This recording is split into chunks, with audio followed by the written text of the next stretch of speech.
दीवाना अकेला recording studio Kahalgaon.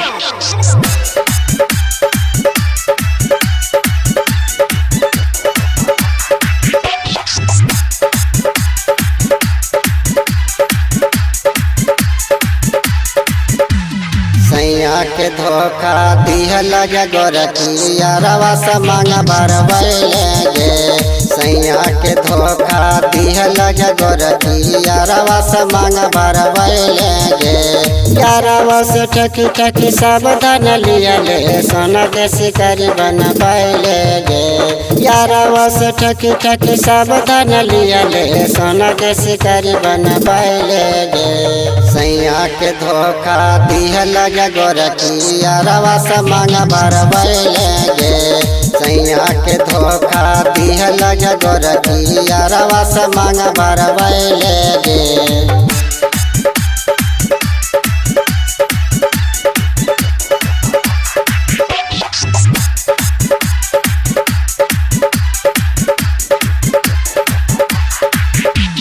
सैया से झूठ बोली गेले सहरिया फोन कर यार के बुलैले गे। सैया से झूठ बोली गेले सहरिया फोन कर यार के बुलैले गे। सातों में मिलकर मरा बारी कन गईले दामी दामी सरिया लिहले गे। सातों में मिलकर मरा बारी कन गईले दामी दामी सरिया लिहले गे। यारवा से ठकी ठकी सब धन लियले सोना के शिकारी बनवैले गे। यारवा से ठकी ठकी सब धन लियले सोना के शिकारी बनवैले गे।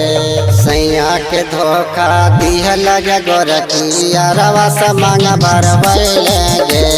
सैया के धोखा दिहल गोरखिया रवा समांग भरवैले गे।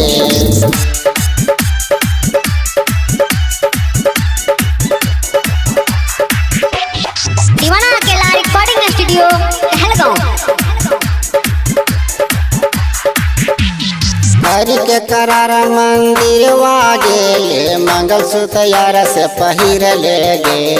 हरि के करार मंदिर गेले मंगलसूत्र यार से पहिर ले गे। सौतन सिंगार स्टोर गईले तेरी पिसवाला ले गे।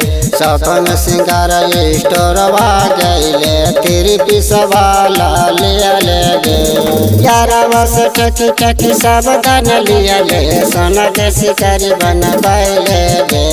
यारवा से ठकी ठकी सब धन लियले सोना के शिकारी बनवैले गे। सैया के धोखा दिहल गोरखिया रवा समांग भरवैले गे। सैया के धोखा दिहल गोरखिया रवा समांग भरवैले गे।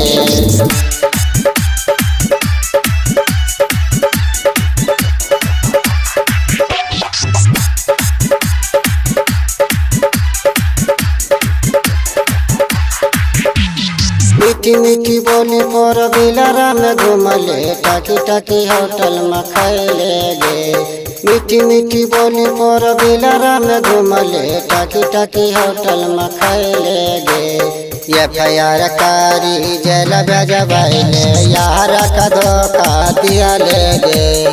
FIR कारी जेल भेजबैले यार का धोखा दिहले गे। यारवा से ठकी ठकी सब धन लियले सोना के शिकारी बनवैले गे। यारवा से ठकी ठकी सब धन लियले सोना के शिकारी बनवैले गे। सैया के धोखा दिहल गोरखिया रवा समांग भरवैले गे। सैया के धोखा दिहल गोरखिया रवा समांग भरवैले गे।